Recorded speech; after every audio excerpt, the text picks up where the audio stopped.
Good afternoon and welcome to the Hindu newspaper editorial analysis and the tutorial of today 25/5/2024. Okay, so in our regular fashion, we're going to deal with the heading first, then the vocabulary, which I'll be boxing them, okay, and finally the analysis. While we are doing the analysis of the editorial only, I will discuss the vocabulary. Yeah. Now, what is he talking about? Today, the topic is about reading the lower voter turnout scenario. Okay, the author is much concerned about the lower voter turnout, which means during the election time, okay, when everybody has an opportunity to go out and vote, unfortunately, what's happening? There is a lower voter turnout. Why is this scenario happening? Okay, why is this scenario? That which everybody can read, the scenario, the scene that's happening there. Now we want to make a reading of this. Okay, he wants to make a reading, a detailed reading. He wants to go delve deep down into and understand. So ఇవాళ మనం ఏంటి చదువుతున్నామంటే ఎలక్షన్లప్పుడు తక్కువ శాతం ఓటర్లు వచ్చి ఓట్లు వేస్తున్నారు. ఇలాంటి నేపథ్యం ఎందుకు అవుతుంది, అసలు ఎందుకు జనాలు తక్కువ మంది వస్తున్నారు ఓటింగ్కి అన్న విషయాన్ని కూలంకషంగా మనం ఇప్పుడు ఇవాళ ఎడిటోరియల్లోని డిస్కస్ చేస్తాం. ఓకే, ఏమన్నారు చూడండి. ఫస్ట్ది, low polling nationwide has been a notable trend in the first few phases of the ongoing general election 2024 in India. So, would anyone in particular gain from this? First and foremost, man name adigaru, low polling nationwide has been a notable, okay, చెప్పుకోదగ్గ trend, ఇదొక trend అయిపోయింది అనమాట. Okay, India అంతాను in the first few phases of the ongoing, ఇప్పుడు జరుగుతున్న general ఎలక్షన్స్లోని, okay, 2024 ఎక్కడ, భారతదేశంలో. So would anyone in particular gain from this? ఇలా కానీ లోవర్ పోలింగ్ కానీ అయితే, లో పోలింగ్ కానీ అయితే ఎవరికన్నా లాభసాటిగా ఉంటుందా? పర్టికులర్లీ గెయిన్ ఫ్రమ్ దిస్ ఎవరు? ఎనీవన్, ఎవరికన్నా లాభసాటిగా ఉంటుందా అని ఆయన క్వశ్చన్ అడిగారు. చూడండి, is asking your question. Now what is it talking about? Voter turnout decrease 6 times. Okay, ఏమన్నారు వాళ్ళు? చూడండి ఎంత నీట్గా అంటున్నారు. Voter turnout decreased 6 times in the Lok Sabha elections held between 1957 and 2019. So 57 నుంచి 19కి ఇప్పటి వరకు జరిగిన ఎలక్షన్లోని 6 సార్లు ఓటర్ టర్న్అవుట్ శాతం తగ్గింది. In 10 elections with increase turnouts. ఓ 10 ఎలక్షన్లు మాత్రం బాగా ఇంక్రీజ్ అయ్యింది. ద ఇన్కంబెంట్ అంటే రాబోయే, ఓకే, ద ఇన్కంబెంట్ కూర్చుని ఉన్న was victorious 6 times. Anti incumbency లేదనమాట. అంటే ఎవరైతే అధికారంలో ఉన్నారో వాళ్ళే ఈ ఇంక్రీజ్ టర్న్అవుట్ జరిగినప్పుడు, ఓకే, 6 సార్లు నెగ్గారనమాట. 6 సార్లు నెగ్గారు. Victorious 6 times and lost 4 times. 4 సార్లు ఓడిపోయారు, 10 సార్లు నెగ్గారు. సో ఇన్కంబెన్సీ, యాంటీ ఇన్కంబెన్సీ అంటే అధికారంలో ఉన్న వాళ్ళు ఈ 10 ఎలక్షన్లోనే ఎక్కడైతే ఇంక్రీజ్డ్ టర్న్అవుట్ ఉందో, ఎక్కడైతే ఎక్కువ మంది ఓటర్ శాతం పెరిగిందో అప్పుడు వాళ్ళు ఏం చేశారు? 6 సార్లు నెగ్గారు, 4 సార్లు ఓడిపోయారు. Okay, with decrease turnout the incumbent one తగ్గినప్పుడు, ఓకే, తగ్గినప్పుడు అధికారంలో ఉన్న వాళ్ళు 4 సార్లు గెలిచారు, 2 సార్లు ఓడిపోయారు. ఓకే, ఇది ఇంక్రీజ్డ్. విత్ డిక్రీజ్ టర్న్అవుట్ ఏం జరిగింది? Decrease turnout of voter share అయినప్పుడు, ఓటింగ్ శాతం అయినప్పుడు అధికారంలో ఏ గవర్నమెంట్ అయితే ఉందో అది 4 సార్లు నెగ్గింది, 2 సార్లు ఓడిపోయింది. ఓకే, దిస్ డేటా మన దగ్గర ఉంది ఇప్పుడు. ఈ డేటా, దీన్ని మనం డేటా అంటే collection of information. Okay, data మనకి ఒక ఇన్ఫర్మేషన్ అంతా కలెక్ట్ అయి ఉంటుంది. దీన్ని అనలైజ్ చేస్తే కూర్చుని మనం, ఓకే, అనలైజ్ అంటే బాగా రిగరస్గా కూర్చొని ఎందుకు ఇలా జరిగింది, ఏంటి జరుగుతుంది అన్నదంతా దాని మీద ఒక చర్చాగోష్ఠిలో పెట్టుకుని ఓ 3-4 పండితులు, ఓకే, అనలైజ్ చేస్తే shows that there is no statistical significant bias. Statistical wise mean median mode వేసుకుంటే సిగ్నిఫికెంట్గా చెప్పుకోదక్కగా ఎటువంటి పక్షపాతం లేదు, ఎటువంటి బయాస్ లేదు, ఫార్ ఆర్ అగెయిన్స్ట్ ఎటువంటి పక్షపాతం లేదు. ఎవరికి? ఫార్ ఎస్ సపోర్ట్ చేస్తున్నాం, లేదండి సపోర్ట్ చేయటం లేదు. ఎవరికి? ద ఇన్కంబెంట్ అంటే అధికారంలో ఎవరైతే ఉన్నారో the incumbent. Okay, based on changes. దేని మీద బేస్ చేసుకుంటున్నారు? మార్పులు ఇన్ టర్న్అవుట్. మార్పులు in the turnout of people are coming for elections. An examination of comprehensive, complete. He read the book comprehensively అంటాం కదా, అలాగా అన్ ఎగ్జామినేషన్ ఆఫ్ కాంప్రిహెన్సివ్. ఇందాక అన్నాను చూడండి, డేటాను పట్టుకుని ఎలాగ అనలైజ్ చేస్తారు, ప్రతి పోగుగా ఎలా విడదీసి ఎందుకు జరిగింది.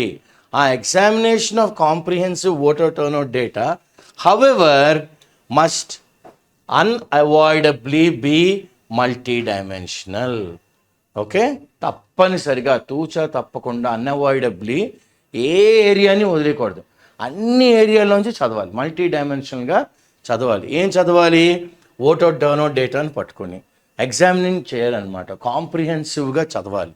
ఎందుకు ఇలాగ అయింది, ఎక్కువైతే ఇలాగైంది, తక్కువైతే ఇలా అయింది, అసలు ఓటర్స్ ఎందుకు తగ్గుతున్నారు అన్న కాన్సెప్ట్ కూడా మనం చూసుకోవాలి. Okay, right. ఇప్పుడు నెక్స్ట్ ఏమంటున్నారు చూడండి ఆయన,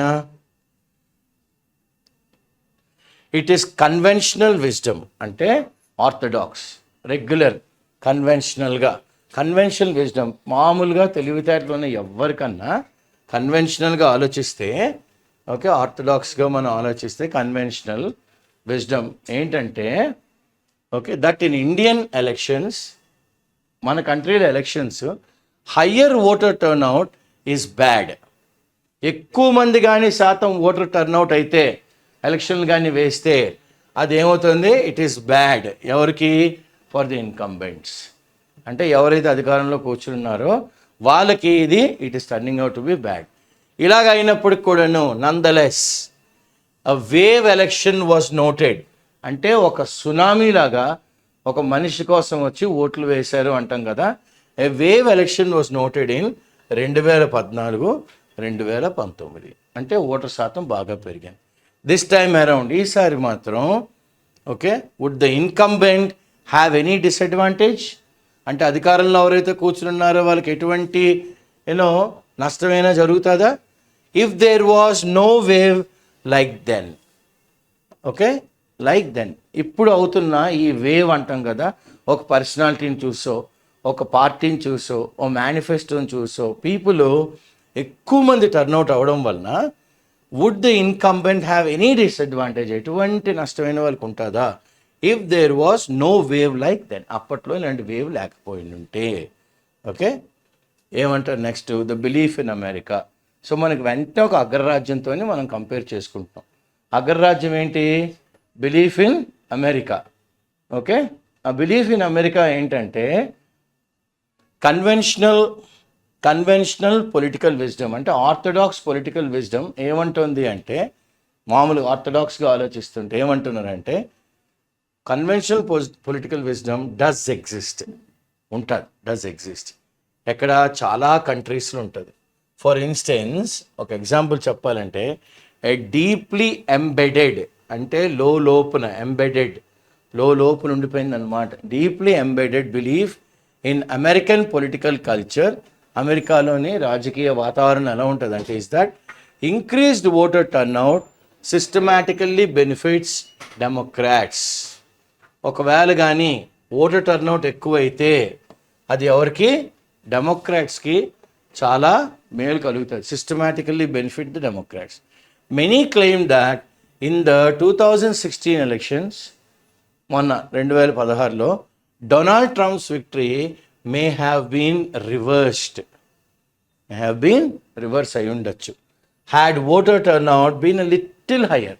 కొద్దిగా ఉంటే డొనాల్డ్ ట్రంప్ గారు 2016లో నెగ్గేవారు కాదు అని అంటున్నాను అనమాట. Resulting in a possible surge అంటే moving forward. Okay, resulting in a possible surge, growing numbers అనమాట, in Democrat votes in Pennsylvania, Michigan and Wisconsin. However ఇలా ఉన్నప్పటికీను Darren R Shaw and John R Petrocik the writers of the book the turnout myth. So పుస్తకం రాశారు వీళ్ళు. ఏంటి turn out అనేది ఒక మిథ్యము, voter turnout అనేది ఒక మిథ్యం. ఏంటంట, voter rates and partisan outcomes in American national elections 2020లో రాశారు ఈ పుస్తకం. ఏమని రాశారు, voting rates and partisan outcome, biased outcome in American national elections thought that Hillary Clinton support hardly varied. అంటే హిల్లరీ క్లింటన్ గారు కూడా ప్రిలిమినరీస్లో ఉన్నారు. ఆవిడ సపోర్ట్ కూడా హార్డ్లీ వేరీడ్ అంటే పెద్దగా వేరీ ఏం అవ్వలేదు, hardly varied depending on the electorate size. Depending దేని మీద అంతా డిపెండ్ అయ్యి ఉంది, ఓటర్స్ ఎంతమంది ఉన్నారు, ఎంత సైజ్ ఉంది అన్న దాని మీద పెద్దగా ఏం వేరియేషన్ కనబడలేదు. How about the Indian myth? Okay, ఇప్పుడు మరి భారతదేశంలో ఎలా ఉంటుంది, how about the Indian myth, ఇండియాలో ఎలా ఉంటుంది అని అడుగుతున్నాడు అవతల. ఇప్పుడు ఏమంటారు ఆయన, how about the Indian myth? In multiple publications in 2018, Milan Vaishnav and Jonathan Guy talked about their analysis of election data from 1980 to 2012. In 18 major states, voter participation, voters ఎక్కువ మంది రావడం వలన, is not necessarily pro or anti incumbent. Okay, ఎక్కువ మంది voter వచ్చి participate చేయడం వలన ఇదేమీ తూచా తప్పకుండా తప్పదు అనేం కాదు. ఈజ్ నాట్ నెసెసర్లీ మనకి అంటే మన అధికారంలో ఉంటే మనకి ఫేవరబుల్గా ఉంటుంది, మనం అధికారం లేకపోతే అవతల వారికి pro or anti incumbency. Okay, అధికారంలో ఉంటే మనకు బాగా వస్తుంది, మనం అధికారంలో లేకపోతే అవతల వాళ్ళ మీద, అధికారంలో ఉండి కూడాను అవతల వాళ్ళకి ఏమన్నా జరుగుతుందా, pro incumbency and anti incumbency. అంటే మన మీద ఏమన్నా జనాలు నచ్చలేదు అనుకోండి, వాళ్ళు ఓటు టర్న్అవుట్ ఎక్కువైపోయి వాళ్ళు అందుకనే వేసేస్తున్నారేమో యాంటీగా మనకి అని అన్న భయం ఏం పెట్టుకోకర్లేదు. Okay, voter participation is not necessary pro or anti incumbency, rather. కానీ ఇదేనికి వస్తున్నారు ఇంతమంది ఓటర్ పార్టిసిపేషన్?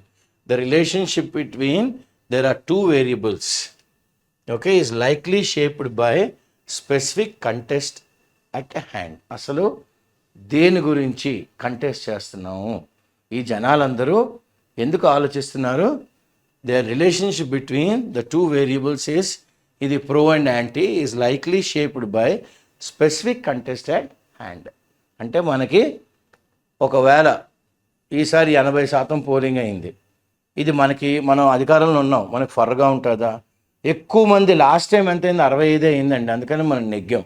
సో 15% పెరిగింది కాబట్టి ఈ 15 అవతల వాళ్ళకి వేస్తుంటారు, అది యాంటీ ఇన్కంబెన్సీ. మనకే వేస్తుంటారు ప్రో ఇన్కంబెన్సీ. అసలు ఇలాంటిదన్నీ అసలు మిథ్యం, ఇలాంటివి ఏమీ ఉండవు. Is not necessary pro or anti incumbency, rather ఏమంటాడు, it is the relationship between their two variables is likely shaped by, ఈ two variables pro and anti is likely shaped by specific contest ఒకటి ఉంటుంది at hand. మనం ఒక ఆయుధంగా వెళ్ళి దీన్ని ఉపయోగిద్దాము అని. Perception about parties prospects, perception view point ఒకటి ఉంటుంది. In 2024, a number of possible explanations for decreased turnouts are floating. 2024 ఇందాక అనుకున్నాం కదా, డిక్రీజ్డ్ ఓటర్ టర్న్అవుట్. ఓకే, చాలా నంబర్ ఆఫ్ ఎక్స్ప్లెనేషన్స్ అనమాట, చాలా సిద్ధాంతాలు, చాలామంది వాళ్ళకి అర్థమైన రీతిలోని ఓకే ఎవరికి వాళ్ళు చెప్తున్నారు వాళ్ళ వర్షన్ ఎందుకు డిక్రీజ్ అయింది. Okay, decrease turnout or floating అంటే అలాగా కెరటాల్లా వెళ్తున్నాయి అనమాట, గాల్లో వస్తున్నాయి వార్తలన్నీ, విచ్ ఇంక్లూడ్ చూడండి, ఫస్ట్ది extreme hot weather, next the COVID pandemic effect, తర్వాత ప్రైస్ రైజ్, తర్వాత జాబ్ లాసెస్, తర్వాత ఓటర్ ఇండిఫరెన్స్ అంటే ఓటర్లు నచ్చకపోవడం, ఇవన్నీ కూడా కారణాలు అయి ఉండొచ్చు. హవెవర్ ఇంతుండగా the believe that a particular party would win handily may sometimes be, పలానా పార్టీ చాలా సునాయాసంగా, వుడ్ విన్ హ్యాండిలీ అంటే హ్యాండ్స్ ఓవర్ ఫిష్ డబ్బులు చేసుకుంటున్నాడు అంటాం కదా, ఓ దండిగా అన్నట్టుగా, అలాగా ఈ పార్టీ తడిగొడ్డేసి పడుకొని కూడా గెలిచేస్తారండి అని అనలేం. Would win handily may sometimes be a major deterrent, something that moves away majorగా to voting, major deterrent to voting. Bill Clinton was well ahead of Bob Dole in the opinion polls. Bill Clinton గారు ఆయన నిలబడినప్పుడు contest చేసినప్పుడు okay ఆయన Bob Dol గారి మీద చాలా ముందంజలో ఉన్నారనమాట opinion polls for the 1996 US presidential elections. Bill Clinton గారు దిస్ లెడ్ టు ఆయన ఎలాగో నెగ్గేస్తున్నాడు కాబట్టి this led to lowest polling percentage in 72 years, just 49. అమెరికాలో ఎంత అయినప్పుడు 49. In reality 9%. వాస్తవానికి ఏంటంటే 9% of likely voters told Harris, a polling organization, just before the elections that if the opinion polls show that Bill Clinton is certain to win with a big majority, they would be very likely not to vote because there is no real point in doing so. ఆయన ఎలాగో నెగ్గేస్తున్నాడు పెద్ద మార్జిన్తోని. Okay, so మేము తక్కువ మంది turn out వచ్చి ఆయనకు అంత margin ఇవ్వదలుచుకోలేదు అని. If the opinion polls show that Bill Clinton is certain to win with a big majority, they would, అంటే voters would, very likely not to vote because there is no real point. ఇప్పుడు ఆయన 50 ఓట్లతో నెగ్గితే ఏంటి, 5 లక్షల ఓట్లతో నెగ్గితే ఏంటి, there is no real point because already ముందుగానే decide అయిపోయింది ఒపీనియన్ పోల్స్లోని. ఏమని ఒపీనియన్ పోల్స్లోని బాబ్ డోల్ గారు బిల్ క్లింటన్ చేతుల్లో ఓడిపోతున్నారు అని. ఓకే, ప్రిలిమినరీస్లో తెలిసిపోయింది. But what impact does this have on different political parties? వేరే పొలిటికల్ పార్టీస్ మీద ఎటువంటి ఇంపాక్ట్ ఉంటుంది? According to Harris poll 10% of Mr Clinton supporters and 9% of Dole supporters apparently, అంటే on the face of it very visibly apparently evenly said they were reluctant, అంటే very hesitant. They were very hesitant, వెళ్తామండి ఓట్లకి అని, reluctant to cast ballots. ఎందుకు?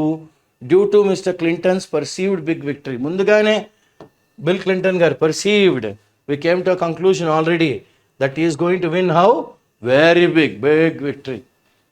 But the study also revealed, ఇది ఒక కొత్త కోణాన్ని కూడా బయట పెట్టింది అన్నమాట, రివీల్ చేసింది, బహిర్గతం చేసింది, that only 14% of Dole supporters and 54% of Clinton supporters thought. 14% Dole వాళ్ళు, 54 క్లింటన్ సపోర్టర్లు ఏమనుకున్నారంట? Thought Mr Clinton would win with a big majority. అంటే ఈయన దగ్గర కూడా ఒక 46 మంది అనుకోలే నెగ్గేస్తారని, ఈయన దగ్గర ఒక 86 మంది పర్సంటేజ్ అనమాట అనుకోలే. 14 అనుకున్నారు, ఇక్కడికి 54 అనుకున్నారు. కానీ చూడండి దానికి ఎలాగొచ్చింది. Thus it is possible that a greater number of Mr Bill Clinton supporters than Dole abstained. So ఇప్పుడు ఎవరండి ఎక్కువ మంది ఆగిపోయారు? డోల్ సపోర్టర్లు కాదు, బిల్ క్లింటన్ గారు ఎలాగో నెగ్గేస్తారు కదా అని ఆయన ఫేవరబుల్గా ఉన్న వాళ్ళే తక్కువ మంది ఓటింగ్కి వచ్చారు. They abstained, they stayed away from voting. Therefore in general the party whose followers hold a strong belief in a perceived, ఇందాక చెప్పాను కదా ముందుగానే అనుకోవడం, పర్సీవ్డ్ ఫోర్గాన్ అంటే ముందుగానే మనం డెసిషన్కి వచ్చేస్తాం, conclusion will be the one more affected by it. Okay, మళ్ళీ చదువుతాను చూడండి ఏమన్నా. Therefore in general the party whose followers hold strong belief in a perceived, okay మన పార్టీలోని నెగ్గేస్తామండి అనుకుని అలాగ అనుకుని మన వాళ్ళే తక్కువ మంది ఓటింగ్కి వస్తారు. Okay, stronger belief in the perceived foregone conclusion will be the one more affected by it. Okay, next ఏమంటారు?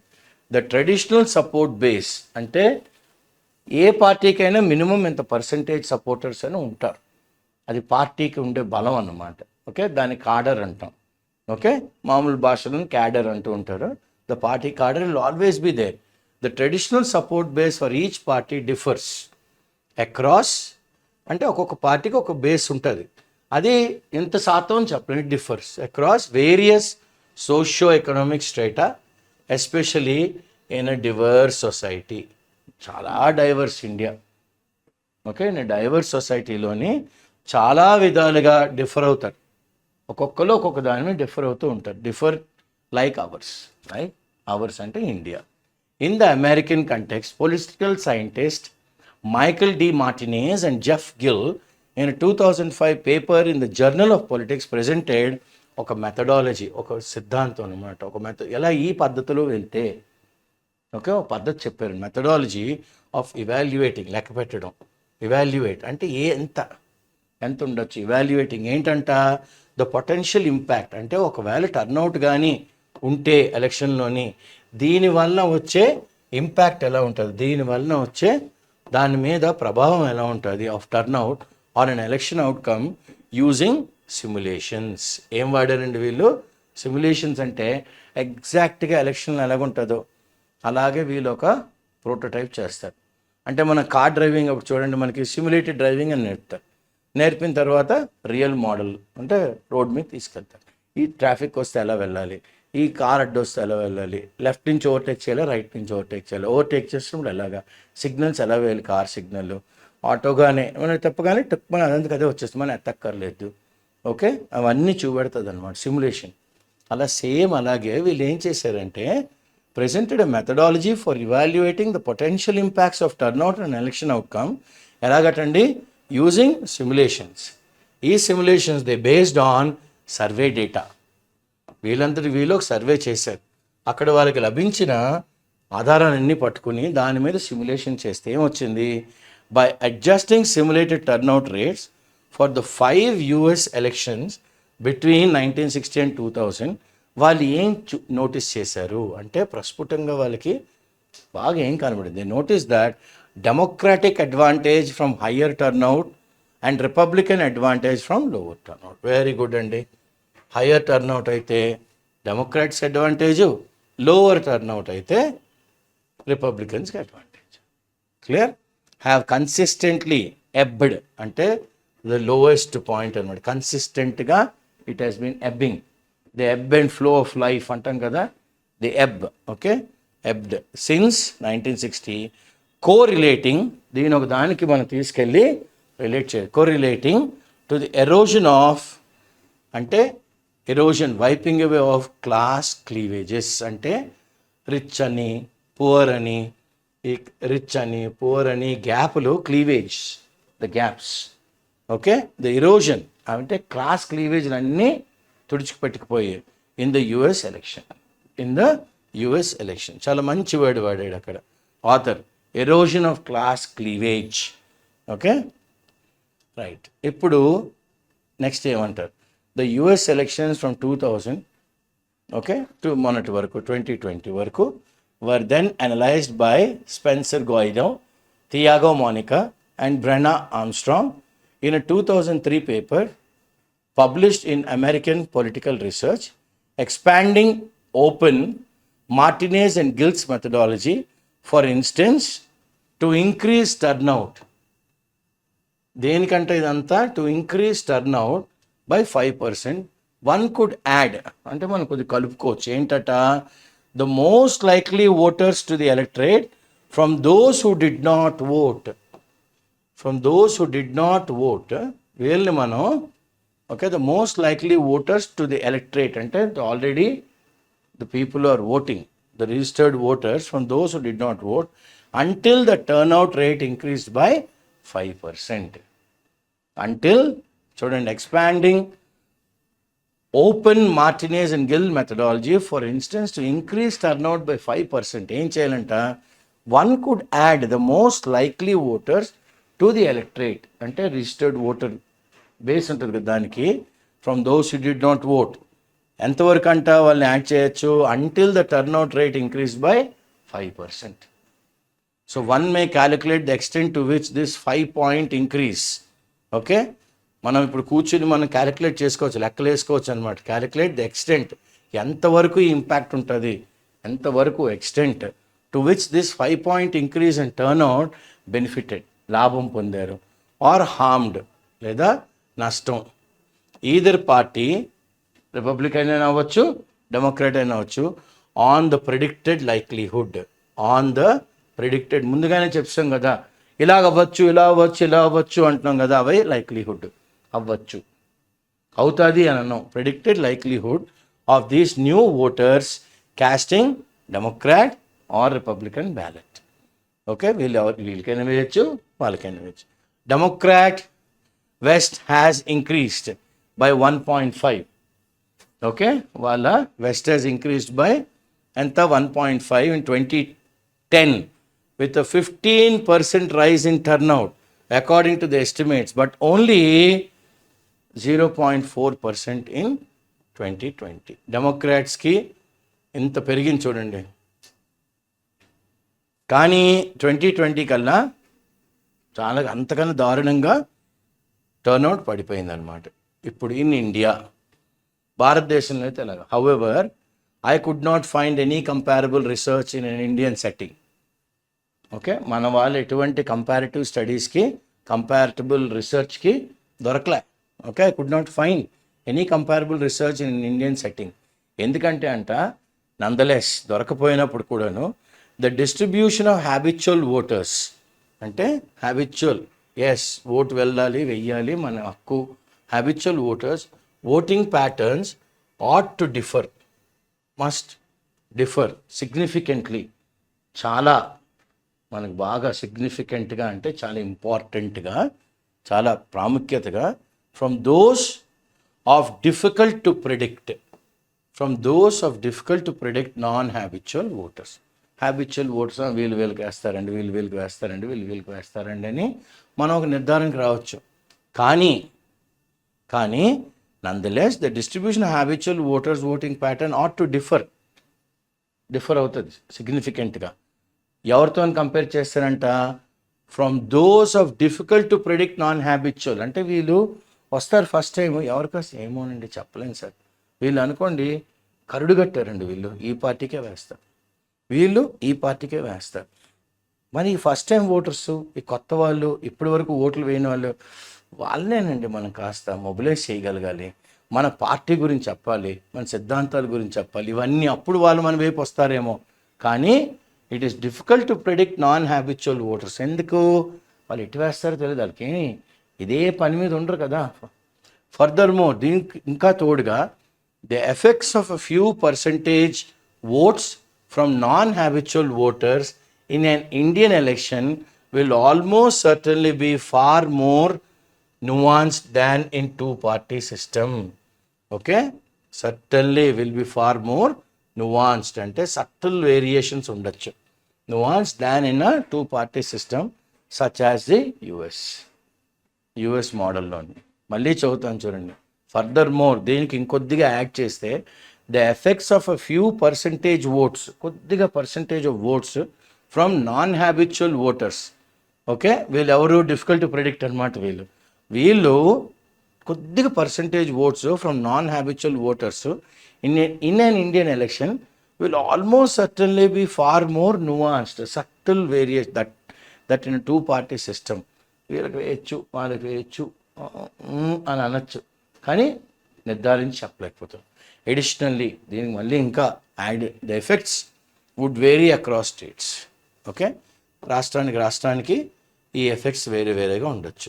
ఎందుకు వాళ్ళు అలా మారారు, ఎందుకు వీళ్ళకి వేశారు, ఎందుకు వాళ్ళకి వేయలేదు, ఎందుకు ఇటువైపు వెళ్ళింది అని మనం చెప్పలేకపోయినా additionally the effects would vary, రాష్ట్రానికి వేరు ఉండదు. So until the electronic voting machines are counted, EVMs are counted, these non habitual voters rushing to the polling booth, వీళ్ళు ఎలా పరిగెట్టుకుని వెళ్ళారనమాట polling booth, put political commentators in the realm, okay, in the sphere of unknowns. చాలా బాగా వాడాడు. In the realm of ఏమన్నారు author? Unknown, తెలియదండి, తెలియని దాంట్లో వీళ్ళు పెట్టాలి. In the realm of unknowns, వీళ్ళు మనకు తెలియదు ఎటువైపు వేశారు కనుక వీళ్ళందరినీ అన్బ్లాక్గా ది అన్నోన్స్లో పెట్టాలి. Without these non-habitual voters, however, everything is much easier to comprehend. ఈ నాన్ హ్యాబిచువల్ ఓటర్స్ కానీ లేకపోతే మిగతా అదంతా ఈజీ అండి, ఏదో పుస్తకం తిరిగేసినట్టు, పేజీలు తిప్పేసినట్టు అంత ఈజీగా అని చెప్పవచ్చు. ఓకే, అంతే, లెఫ్ట్ హ్యాండ్స్ ప్లే అంటాం. And the situation is a known unknown. అక్కడ మనకు తెలిసింది, నోన్ అన్నోన్స్.